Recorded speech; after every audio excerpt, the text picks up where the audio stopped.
Welcome back to Sports Fans Only with your boy, Sean Mack. And I'm here for another reaction video today. But first, I'd like to say thanks to the new subs and thanks for everybody for their support, even when they're in the comment section not supporting. I appreciate it. Remember, if you like today's content, make sure you share, like, and subscribe to the video. We're a small channel, but we're growing. We appreciate it. We couldn't do it without y'all. So I'm here to react to the Lakers today. I was listening to Stephen A. Smith and someone else discussing about why the Lakers aren't having the season that they thought that they were going to have. And everyone thought they were going to have. Well, not everyone. All you diehard Laker fans and maybe some people out there, I thought they might be 5th, 6th. I think that's where they're going to fall, even if they make the playoffs. But I think they're going to probably go into the play-in tournament, if you ask me. But he was talking about why the Lakers aren't having that great of a season and who's to blame and who's to blame pie, 25% Pelinka, 25% LeBron, blah, blah, blah, and yada, yada, yada. But that got me thinking, like, truly let me dive in and go a little deeper and see why is it that they're not performing the way they are. So that's what we're going to do. So go ahead and take a listen to what Stephen A. Smith had to say, and I'll be back to spit some more of that hot fire. Holla.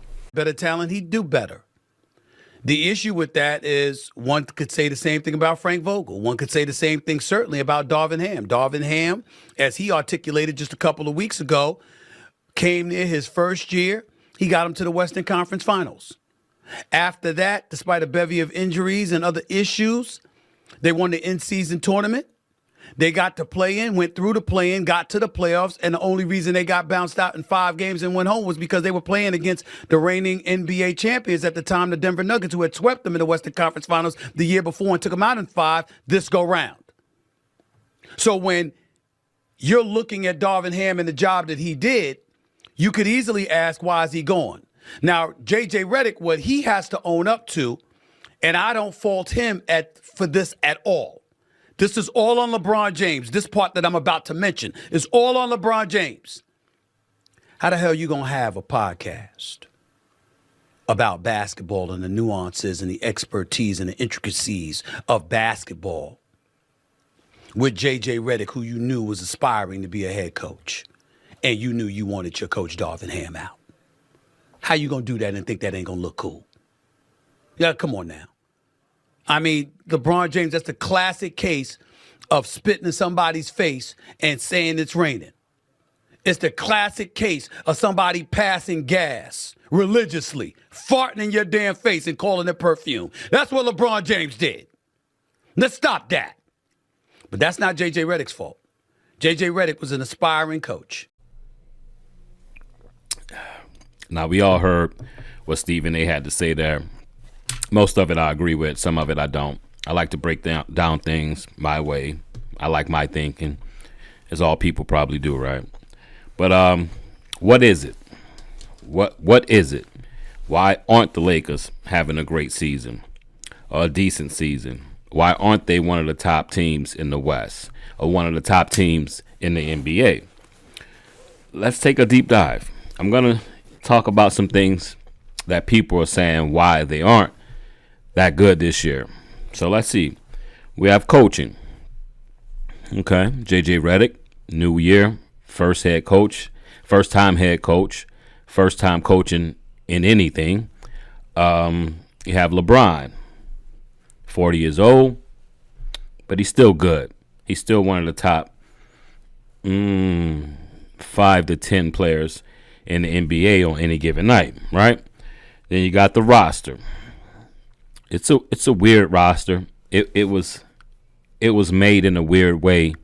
It was made for shooters, if you ask me, but they don't have a lot of shooters. So you got Jeannie Buss and you got Rob Pelinka. What I'm doing is naming the things that people say why the Lakers aren't having a great season.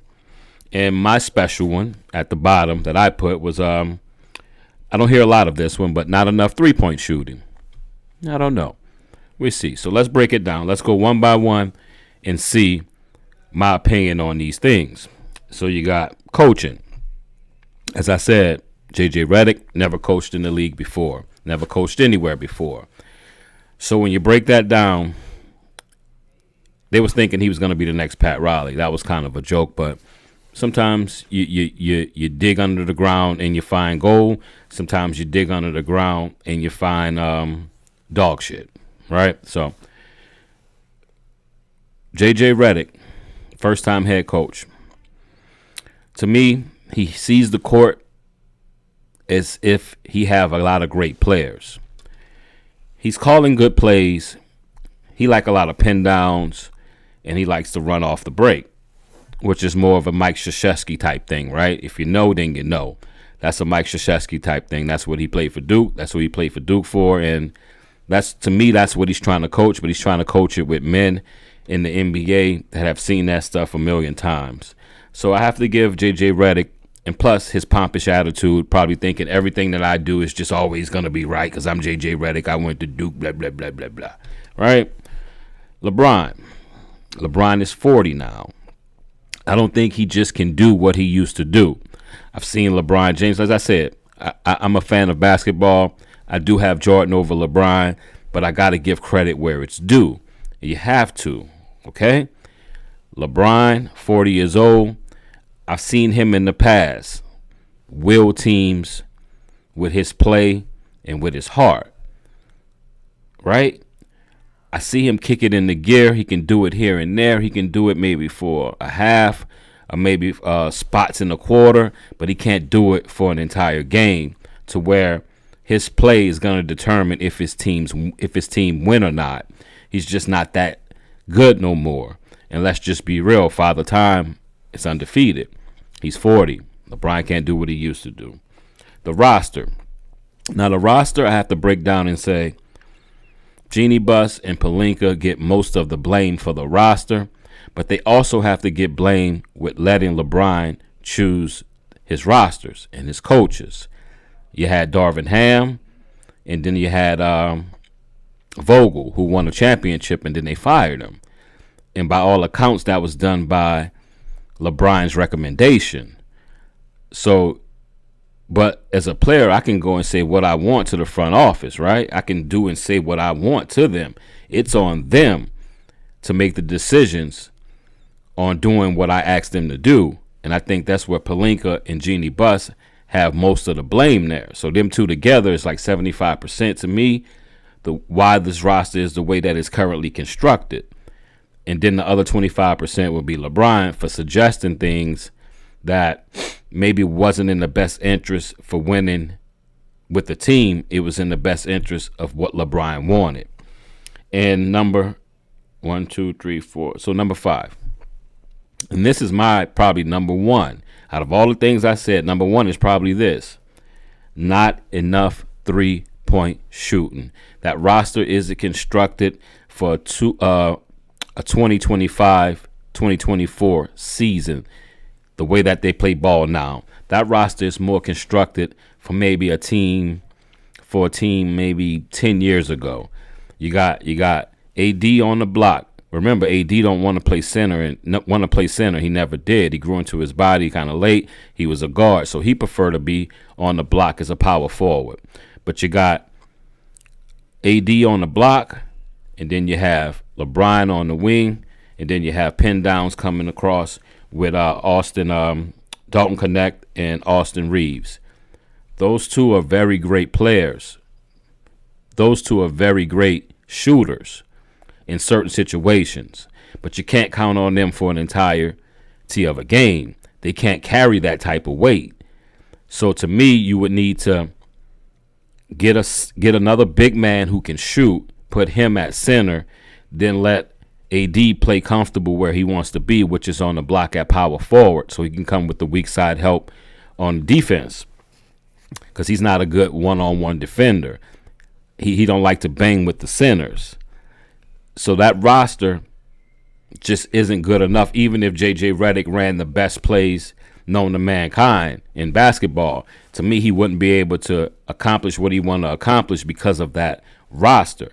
So to me, if someone says, Sean, how you fix this problem? Okay, I get a big man that can shoot, and I slide him to center. I let AD play power forward, and I would give Connect and Reeves more time, but I would also get another shooter in there. They thought Vincent was going to be the answer, but he wasn't the answer.